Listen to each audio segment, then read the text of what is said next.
Today's Humminbird Helix video is going to be on the 2.660 update, which was released on September 15th, 2021.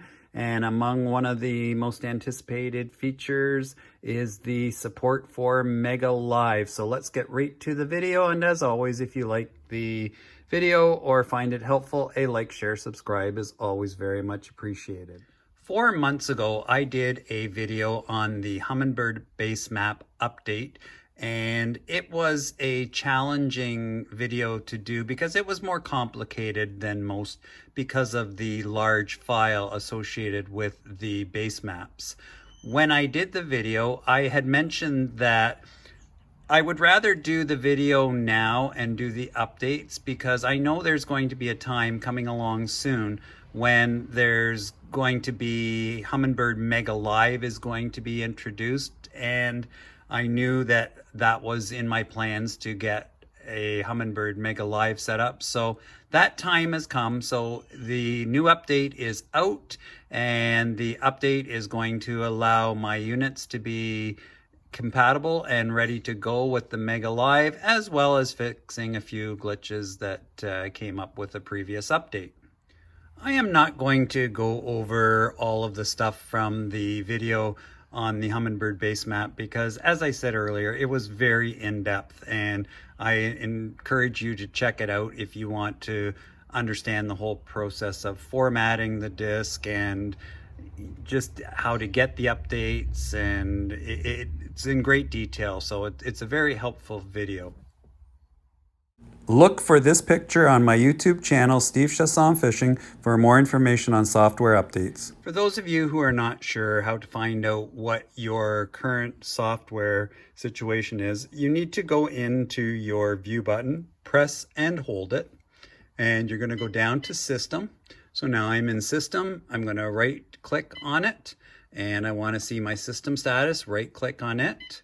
And now I can see that my software version is 2.440, and that is the most up-to-date until the recent release of the 2.660, and my Humminbird Basemap is at 1.031, which is the new basemap that was introduced in the last update.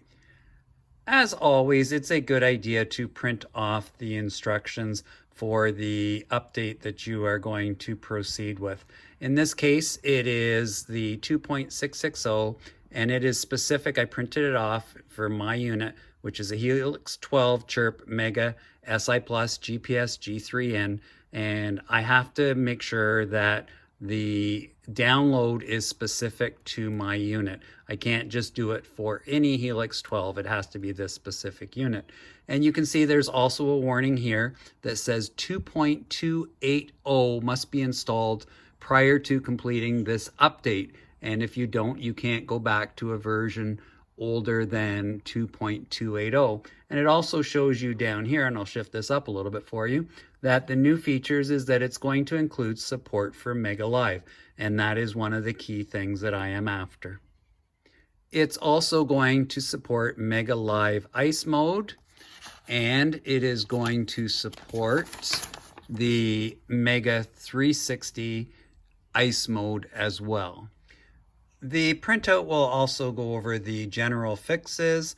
One of the glitches was the shallow water highlights was highlighting some deep water spots, which was a concern, and it was an understandable concern, and the update will fix that. So that happens occasionally, and that's just part of the electronics world. It happens with phones, it happens with whatever you're going to update. So I know some people get, concerned with it, but I think when you understand it, it's just sometimes goes with the territory, then you're more understanding of it.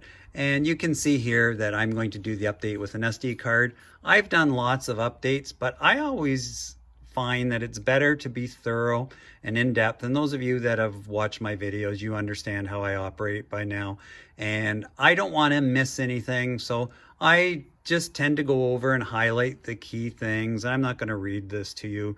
Obviously, if you're going to do an update, you can refer to a video, but I strongly recommend that you follow the instructions. It's a fail-safe method. One of the first things the instructions tell you to do before you get to the actual updating with an SD card is that it asks you to restore defaults. So I am going to go across the menu tab at the top, and you get to this view by hitting menu twice, as I showed you earlier. And I'm going to go to setup, and I'm going to go down to restore defaults. And I hit restore defaults. Do I want to restore the defaults? Yes, I do. So I use the right cursor and it has restored the defaults. And you can see that now I'm going to be ready to do my update. I know that I am back to defaults because I'm back to user mode angler, and my depth is in meters, my temperature is in Celsius, distance meters, kilometers. So I know that the defaults are set back to normal, and I'm ready for the next step.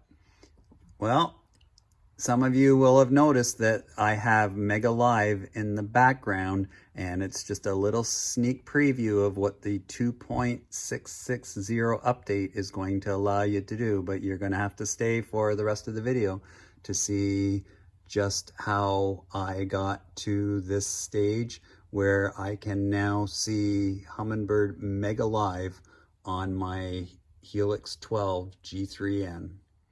Remember to format your disk before you put the download 2.660 on. In the Basemap update video, you will clearly see how to format the disk properly. I have already saved the 2.660 update onto my SD card, and I follow the instructions. It's a 32 gigabyte or less card, class 10, and it's all set, ready to go. Part of the instructions also asks you to remove any SD cards that you have in there. So I am going to take out my LakeMaster chip, and I am going to take out my chip that I have Lake Simcoe information stored on, and I have followed those instructions. It also suggests removing any advanced accessories connected to the unit, such as a GPS receiver, interlink, Canon link, etc. So I'm not 100% sure what the etc. means, so I've just found that it's easier to just undo the connector box at the back and then just leave my transducer and power hooked up, and that's the way I do the update. So before I do that, I'm just going to power the unit off, and then I'm going to disconnect it, and I will be showing you how to do that shortly. For the update, I really just need the power connected to my unit. I'm not updating the transducers or anything, so I'm just going to leave this one in the bus. So I'm basically going to take these two out, and I just have to remove these two screws, and it's a very simple process. I won't do the whole thing, but I'll show you when I have it apart. Once I have the two screws out, I just need to take these two out. I need to put the plate back on, screw it back on, and then that's it. And I'll reattach it to my unit before I do the update. And now I simply have the power button, and I'm just going to reconnect it, and then I'm ready to hit the next phase of the update process. Here's an example of the glitch I was referring to. You can see that there is a red shallow water spot marked here in the middle of Hamilton Harbor, and it's very deep water here, so there's definitely no shallow spot right there. So as I said earlier, it happens sometimes, and this is the pre-update, and we'll do a post-update so that we can see if they fix the glitch, which I'm sure they will. And you know, that's as I've said earlier, it's just sometimes part of the process with electronics. The unit is now firing up, and step 5 of the how to update with an SD card instruction says power on your unit. It says allow the unit to go through the complete startup process before pressing any buttons or selecting any menu options. So I'm not touching anything. It's going through the process. It's the normal startup, and it's going to hit exit, and I hit exit, and then I don't touch it from there. So at this point, I am ready to insert the SD card. I have the SD card marked with the SI on the front just so I don't get them mixed up, because if I put the DI update, even though it's still 2.660 into my side imaging unit, it's not going to work because it's not specific to the unit. So let's put it in and we'll go through the process. So I now put it in, and I should get a message here in a second, and we'll just let the card do its thing, let the unit recognize it, and it may take a few seconds here. And now it says replacing the software on this unit will restore the factory defaults. Losing power during this process may corrupt the unit and require shipment to Humminbird service, which is not covered under warranty. And it says replace software version 2.440 with version 2.660. Yes, I want to do that. Then it says abort software to version 2.660. I do not want to abort it because then it wouldn't do the update. So I'm going to say no. I'm going to click the left cursor key. And now it is in the process of updating. So it's going to do its thing, and we'll just bear with it as it goes through and does the update. And obviously it's saying leave the power on. It's updating software. It's giving you that information, updating software, leave power on, and we'll just be patient. It does take some time. And when it does, we're going to get a message that the unit has been successfully updated. Insert the Jeopardy music now. Do do do do do do do do do do do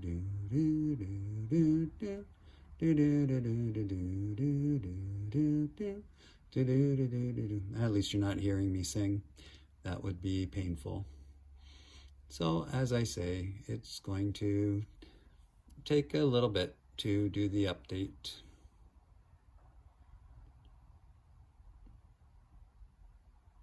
And this is real time, so you're getting an understanding of how it works.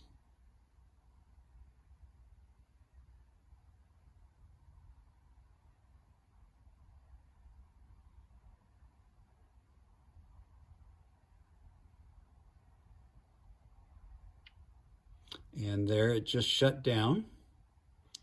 So as I said, it took about a minute or so. And starting up again. And we will let it fire up. And there's the menu.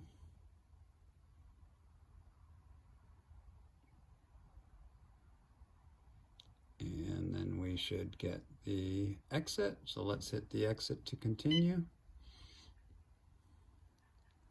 And we are now choosing settings. So let's exit. And so let's press and hold the view button. And we gotta hit, and let's go to system status. We gotta exit out of this message. Let's exit out of that. Oh, let's do that again. And there you can see now, there's the message we were waiting for. It said current software version 2.660. So we did it successfully, but we'll just verify with the system status here to double check it. Let's verify in the system status. that everything is as it should be. We know it is because we saw the message 2.660 there, but I still like to double check. It's just something I do. So press and hold the view button, go down to system status, check it, and you can now see that we are at 2.660 and the update is complete and was successful. As you can see, I have reattached the extra cables into the bus so that it is ready to go back to regular use. Don't forget to go back in and change your settings back to what you like. I won't go into all of them, but you definitely want to do some of the basics, like change this user mode from angler to custom. And I like miles per hour. I'm a little old school that way. And I like feet and statute miles. Oh, let's go back. And Fahrenheit still works for me. Feet and English, etc. So that's a part of the process as well after doing an update. Once again, here is my Lake Simcoe waypoints. So before I did the update, I made sure that I saved all of my waypoints onto the SD card. And it's always a great idea to back up your waypoints onto an SD card. So now, I didn't delete the waypoints from the unit, and I know that they're still there. So I have done another video on waypoints, and I encouraged you not to make this mistake. So I'll just give you that bonus information here as well. When I put this card back into the slot, it has all my waypoints on it. It is going to give me a message, and it says, do you want to upload the nav data from the SD card? And the answer is no. As I said to you, my waypoints for Lake Simcoe are already on the map. So if I say yes, then I am going to double up my waypoints. And if you do that each time you put the SD card back in and the waypoints are already on there, you are going to double up the waypoints, triple up the waypoints, quadruple the waypoints, and you get the idea. And you are going to max out your waypoints in a hurry. So when you put that nav data card in, if your waypoints are already on the unit itself, you are going to click the left cursor control key and say no. Now that it is in there, I can close it up. I have both my Lake Master card back in there, and I have my Lake Simcoe card back in there because I'll be fishing there the next time I go out. And all I have to do now is basically connect my transducer and GPS information in the link system back into the connector bus, and then I am good to go. My update is complete. Well, other than I still have to do my DI units at the front. Well, the update has been completed. The shallow water highlighted area here is now gone. You can see it is now blue again, as it should be in the deep water basin, and that red is gone. So I know that that was a frustrating thing for people, but you know, as long as you make it right in the end, that's the important thing. And I personally am quite happy that it's done, as I'm sure a lot of you are as well. I did expect to see MegaLive in here, but yeah, sometimes you get surprised, and I still am confident that it's in here, and I am going to try simulation mode and see what happens there. I turned the unit off, shut it down, and then I turned it back on and I put it into simulation mode. So it is now in simulation mode. I'm going to press and hold the view button, and I'm going into my sonar options because MegaLive would be a form of sonar, the front-facing sonar. And I click on it, and oh, look at this. There we now have MegaLive view. I did not have that before the update, so as I suspected, we are going to be good to go. Well, this is a first for me in simulation mode, so let's take a look at what we've got. So let's go down to MegaLive, and there's the MegaLive view. And there we go. So now we can see what it looks like and get an idea of this is in down mode. And if I hit the menu button, you can see that now I have my MegaLive setting options, and you've seen in previous videos how I often work in simulation mode to learn how to use the sonar, whether it's 2D, down imaging, side imaging, or whatever it is, to the best of my ability and to the capability of the unit itself.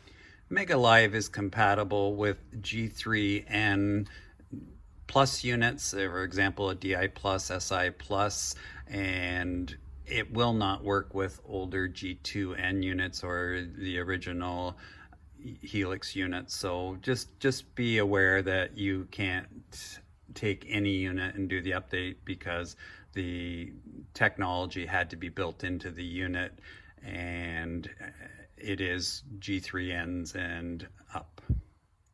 MegaLive is going to be so much fun. As I said earlier, I'm really looking forward to it. And as you watch the video here, you can see that right here is the bait, and it's going up and down. You just saw a fish come up to it, and there's a couple more fish just came up to it there, working the bait up and down, the fish coming up to it and following it. And I'm jacked about it, and it's something I've been waiting for a long time, as a lot of you Humminbird users have been waiting. So get that update 2.660 done, and you can play with simulation mode just like I'm doing now. And I've already learned a ton. Oh, look at that fish come up to look at that bait. Intriguing. I'm super excited about it. This is pretty exciting for me. I love learning new stuff, and as I've said earlier, I'm anxiously awaiting my MegaLive to show up, as I know many of you are as well. So there's all kinds of things. I'm just going to take a minute or two to play here, and let's look at, for example, different color palettes. I typically like 2 and 4 in side imaging, Mega 360. Those tend to be my two favorites. So there's 4. And let's go back into the menu and let's try 2. And 2 looks a little brighter. And like any form of sonar, you have to just tinker with it and play. Typically your main adjustments are going to be sensitivity and contrast, and that will generally give you the best picture. But as I said, that's just a quick little sneak preview, and I can play with that more. And when I do eventually get the MegaLive, I'm going to be more prepared because I have done the update 2.660, and it's allowing me to take advantage of the unit, and in my unit's a G3N. So updates are great because I didn't have to go and buy a new G4N. And yes, there may be the occasional glitch, but it's way cheaper than buying new units all the time. So software updates are a great thing. So please don't be shy from doing them. If you don't need the update, then don't do it. But if it has stuff that you need or fixes that you need, then obviously you're going to want to go ahead and do it. And hopefully this video will make you feel more comfortable in doing that. So as always, if you find the video enjoyable or helpful, a like, share, subscribe is always very much appreciated. That's it, everyone, for today's video. I always do appreciate your comments, questions, and I will happily get back to you as quickly as I can and do the best I can to address any questions or concerns that you may have regarding the update.